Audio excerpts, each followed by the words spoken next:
Colm Donaghy admits that he and his staff got the emails. Some of the emails would highlight that they feel that when we're under extreme pressure, that sometimes safety can be compromised.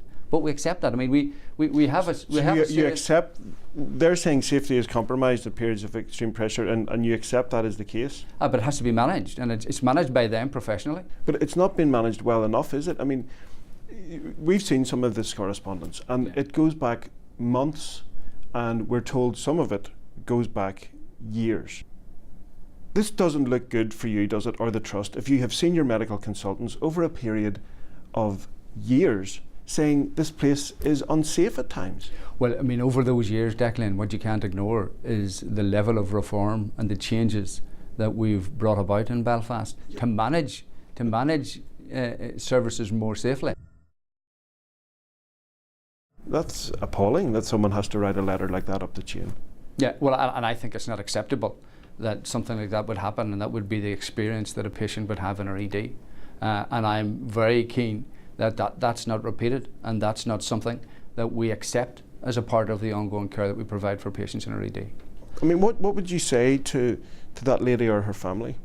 I mean, I would apologise to them for the experience they've had.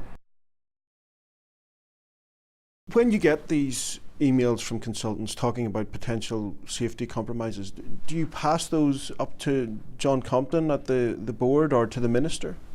No, not the actual emails. We have the conversations about the pressures that exhibit as a part of that, and I've had discussions with the Health and Social Care Board, including John, in relation to some of the emails, but I haven't shared the actual emails with him.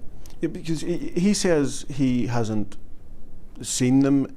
Isn't it the case that as the Healthcare Commissioner, or indeed the Minister, people like that should be made aware of those concerns, because they're safety concerns, they're very serious? Yeah, they are serious concerns, and we deal with them as a part of our system. What we make the Health and Social Care Board aware of is the fact that the concerns have been raised with us, and that we need to work through a process. The medical and nursing staff we've been speaking to say that most of the time the emergency department in the Royal is safe, but at weekends and out of hours it can become unsafe and has done in the past. Do you accept that? No, what I would say is the risks are higher out of hours. Which means it has become unsafe? No, well, it doesn't necessarily mean it's become unsafe, because, as I said, we avoid the department becoming unsafe. So, for example, the reason I took the decision to call the major incident or trigger the major incident protocol was to avoid the department becoming unsafe. How many more serious adverse incidents have there been where people have waited too long? Well, it's difficult, but it would be single figures. Would it be? I mean, we've been told it could be 9. Would that no, be? It's not as high as 9. No, I think at this point it's about 4, but I don't have those figures in front of me. In how long? In the last 6 months? The last year? No, that would be over the last couple of years, and that's in the context that over that period of time we would have had about 160,000 attendances in our ED. But nobody should be dying because they're waiting too long. Well, actually, there's a multiple of factors. It wasn't just, when you read that, you'll see there's a multitude of factors that pertain to those particular cases, not just the waiting. The waiting time was a contributing factor, but not the only factor. I asked you earlier, did the department ever become unsafe? Now, clearly this shows that it did. Yeah, for that individual, yes, the department was at a point where it had an impact on the outcome for that individual patient. That's right. And whether or not that meant the entire department was unsafe is something that I wouldn't agree with, but obviously is a matter for interpretation.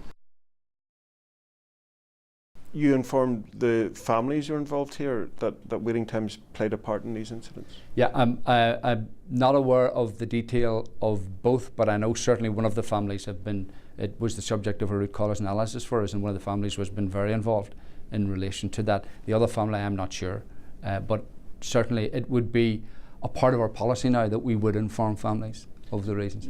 You would expect that a family would want to know if absolutely, yeah. If the system played some kind of part in their loved one's death. Yes. So will you be looking into informing the other family if?